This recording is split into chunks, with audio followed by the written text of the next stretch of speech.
the parliament seat, the second district. Comrade Dr. Gautam Anand, please come.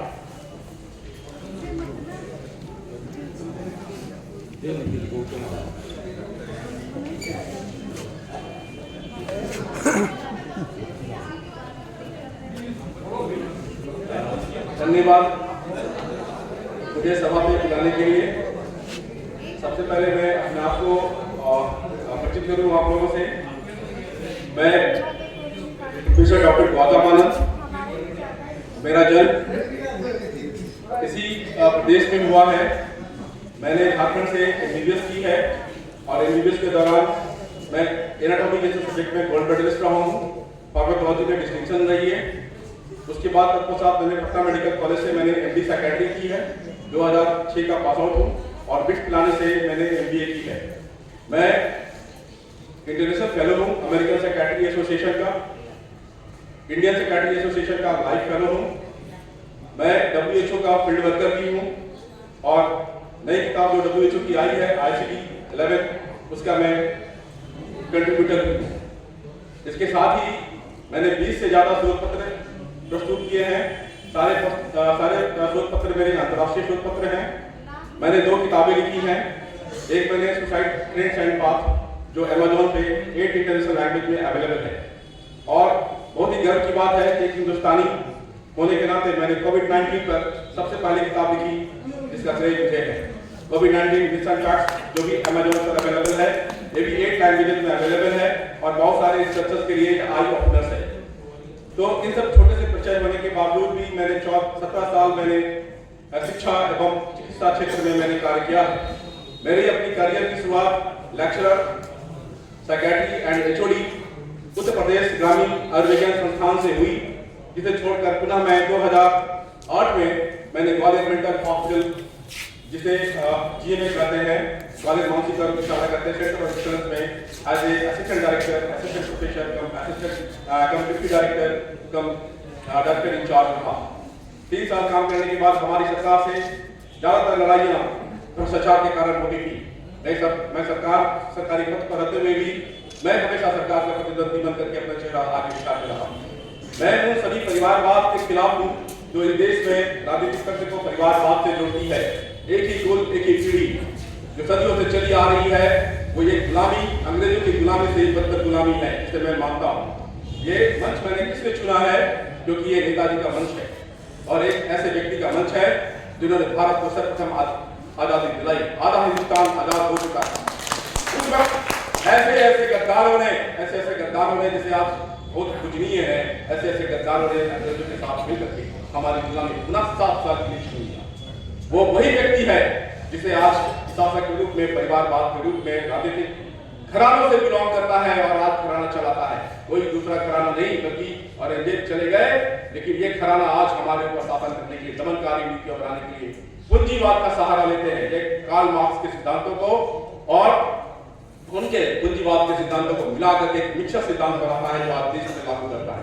इसलिए हमारा देश आज पिछड़ा हुआ है, आज गरीबी और बेरोजगारी जैसी समस्याओं से जूझ रहा है, पॉपुलेशन वार्मिंग कर रहा है, ग्लोबल वार्मिंग कर रहा है, हर चीज के तरह में हमारा देश अग्रणी होता रहा है। पैदाइश को, अनाज की पैदाइश को छोड़ दीजिए, यहाँ पर जनसंख्या की पैदाइश हो रही है, मानव की खेती की जाती है। ये देश ऐसा हो गया है जहाँ रहने की जगह नहीं है, खेती हम कहाँ करें? कौन सी उपजाऊ जमीन हमारे लिए बची है? किसान बेहाल नहीं होंगे, रोजगार नहीं होंगे तो क्या करेंगे? जो जमीन बची है उसे सरकार छीन करके बड़े बड़े बिल्डिंग्स में कन्वर्ट की जा रही है, नए अर्बनाइजेशन हो रहा, शहरीकरण हो रही है और सरकार ऐसे नियम बनाती है कि आप दो ना दो, लेकिन आपकी जमीनें सरकार बिना पूछे आपसे छीन सकती है। ऐसे भी अधिनियम है। आप जानते होंगे मेरा शोध पत्र जो सुसाइड पर हुआ उसमें से अधिकांश सुसाइड के केसेस साजिश स्टडी के तहत है, जो 2001 से लेकर के 2009 तक की गई थी। साजिश स्टडी जो महाराष्ट्र का जो हमारे मराठी भाई बंधु ने उस पर विचार किया। ये नासिक और अमरावती का क्षेत्र है, नागपुर का क्षेत्र है, जहाँ कपास के किसान, जहाँ पे कपास की पैदाइश करते हैं, जहाँ पे हर साल कम से कम 6000 से ज्यादा की सुसाइड होते थे। और ये सुसाइड एक जो है ना मानसून पर डिपेंडेंट होने के कारण होती थी, जो हम लोग हमेशा बोलते हैं कि हमारा कृषि मानसून पर निर्भर करता है, लेकिन अभी तक उसका प्रॉपर सॉल्यूशन नहीं निकला। आज 21वीं शताब्दी में चले गए। हम बोलते हैं जय जवान जय किसान, लेकिन किसानों की भी वही हालत है जो जवानों की हालत है। जवानों की पेंशन बंद कर दी गई, अग्निवीर जैसे सिस्टम लाया गया और अग्निवीर बनाकर उसे भी कॉन्ट्रैक्ट की नौकरी दी गई और यही कॉन्ट्रैक्ट का नौकरी इस हम भारतीय किसानों को भी दी जा रही है। कॉन्ट्रैक्ट खेती के लिए, कॉन्ट्रैक्ट एग्रीकल्चर की प्रोत्साहन करने के लिए दी जा रही है। तो जो भाई बहनों जो किसान वर्ग से बिलोंग करते हैं, जोरदार तालियां दें और इस आवाज को भी बुलंद करें कि ये आपका हक है कि आप कॉन्ट्रैक्ट खेती नहीं करेंगे, आप अपने मन के मुताबिक खेती करेंगे। इसके लिए आपको दिल्ली में आना पड़ेगा और आप ऐसा कोई भी कारण नहीं बनेगा, ऐसा सरकार का कोई भी नियम का पालन नहीं करना होगा जो हमें हमारे बंधुओं को आत्महत्या करने के लिए मजबूर की जाएगी। ये मेरा एक शोध का विषय था जिसे मैंने पब्लिश किया, मैंने 2020 में मैंने पब्लिश किया, suicide rates and cost, farmer कैसे सुसाइड करते हैं और सुसाइड का, आत्महत्या का कैसे वो प्रक्रिया दोहराई जाती है। जब हमारे पास डॉट केस होता है, सुखाड़ आता है तो ऋण लेते हैं, ऋण की भरपाई हम अगले फसल में उम्मीद के साथ करते हैं, लेकिन फसल होती नहीं है। जब फसल होती ही नहीं है तो चक्रवृद्धि ब्याज का ब्याज लगता है और हम कर्ज डूब जाते हैं। हमारा साइज जो एग्रीकल्चर लैंड का साइज जो 10 बीघा था वो घट करके 9 बीघा 8 बीघा हर साल बेची जाती है और ऋण उतारा जाता है और हमारे दिन प्रतिदिन हमारी खेती वाली जमीन छोटी होती चली जाती है और हमें पर्याप्त मात्रा में हम फसल उपजा नहीं पाते हैं, मजबूरन हमें नौकरी करनी पड़ती है। और ऐसे किसान जो नौकरी करते हैं, जिसको किसानी होते हुए भी, खेती होते हुए भी मजदूरी करते हैं, ऐसे किसानों को भी एक फार्मर लेबरर्स के रूप में जाना जाता है। आज बिहार से बहुत सारे किसान पंजाब हरियाणा जाते हैं, वहां खेती करते हैं, वहां मजदूरी करते हैं। हर बार एक लेबर कॉन्ट्रैक्टर आता है आपके गांव में, ऐसा कोई व्यक्ति नहीं होगा जिस पास बाकी नहीं होगा। पंजाब हरियाणा से हर बार लेबर कॉन्ट्रैक्टर आता है और यहाँ से यहाँ के जो फार्मर लेबरर्स हैं उनको यहाँ से ले जाता है, वहां काम करता है, फिर वापस पूरा 3 महीने में आ जाता है। आप ये जरा सोच करके देखिए कि ये वही बिहार की धरती है जहां पर इतने सारे प्रबुद्ध पैदा हुए, भगवान बुद्ध से लेकर के महावीर और महावीर से लेकर के आप जो सिखों के जो 10वें गुरु थे गुरु गोविंद सिंह जी भी यही पैदा हुए। तो इतनी बड़ी बात, इतनी गरिमा की बात ये बिहार की धरती पर, और यही बिहार सबसे पिछड़ा हुआ, यही बिहार सबसे पिछड़ा हुआ राज्य माना जाता है। कारण ये हमारे बगल में कोसी नदी है, गंडक नदी है, जहाँ सालों भर पानी भरी रहती है। मिथिलांचल में रहने वाले लोग ज्यादातर यहाँ से पलायन करते हैं, अपने रोजी रोटी के लिए, अपने बच्चों की भूख मिटाने के लिए यहाँ से पलायन करते हैं। लेकिन आज तक ये नहीं हुआ कि एक हार्वेस्टिंग का एक और भी तरीका है। हार्वेस्टिंग का मतलब ये नहीं होता, एग्रीकल्चर का मतलब सिर्फ ये नहीं होता कि हम सिर्फ धान उगाएं और गेहूं उगाएं, बल्कि हम पानी का भी समुचित उपयोग कर सकते हैं, ऐसी टेक्नोलॉजी को भी ला करके दे सकते हैं। लेकिन यहाँ के बिहार के मुख्यमंत्री और बिहार की जनता को ये बात कोई समझाने वाला नहीं है कि क्यों ना हम ऐसा चीज करें जो पानी में उगती है और मखाने की खेती होती है। एक मखाना जो 1000 रुपए किलो बिकता है, सोच सकते हैं आप धान उपजाओगे, 1 बीघा धान उपजाओगे तो 2000-3000 रुपए कमाओगे, लेकिन एक मखाना उपजाओगे 10 किलो मखाना उपजाओगे 10 रुपए कमाओगे। ये भी तो सोचने वाली बात होती है। और यही पानी जलाशय का रूप ले ले तो पैस्टिकल्चर जैसा सिस्टम नहीं हो सकता। यही इन्हीं जलाशयों को यदि हम समुचित विकास करें टूर और ट्रैवल टूरिज्म जैसे चीजों को भी अवसर मिल सकती है। हमें कहीं बाहर जाने की आवश्यकता नहीं, हर चीज की रिसोर्सेज हमारे अपने प्रदेश में होती है, चाहे उत्तर प्रदेश में हो, चाहे मध्य प्रदेश में हो, चाहे दिल्ली में हो। हमें दिल्ली जाने की आवश्यकता नहीं है। आज मैं आह्वान करता हूं, यदि आपको दिल्ली भी आना रहेगा तो आप अपने मकसद के लिए आओ, अपने हितों की रक्षा के लिए आओ। और अभी जैसे गोविंद राय सर ने हमारा मार्गदर्शन किया, उनका मैं धन्यवाद देता हूँ।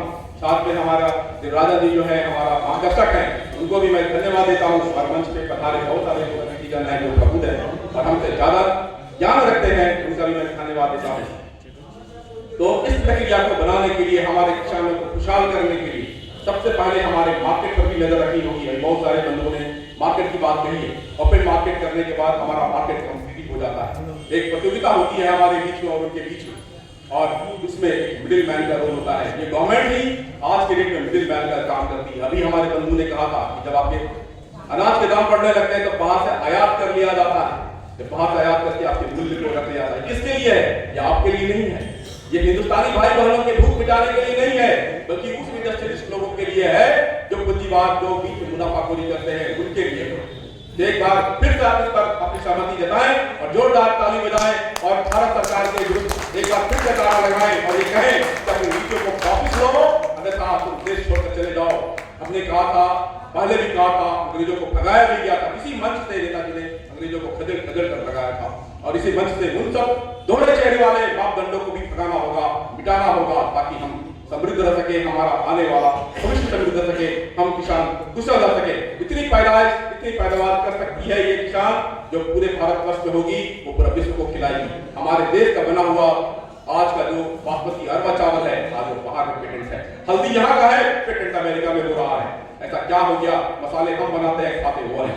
और हमारे यहाँ देश के मसालों की कीमतों को देखिए, कितना कीमत बढ़ रही है। तो ये बाजार जो मार्केट है, ये जो कॉम्पिटिटिव मार्केट है, इस कॉम्पिटिटिव मार्केट को खत्म करना होगा और ऐसी नीतियों बनाकर उन्हें रोकना होगा कि टमाटर के दाम 50 रुपए बढ़े, उससे ज्यादा बढ़े 80 रुपए, तो अफगानिस्तान से और पाकिस्तान से टमाटर ना मंगवाओ।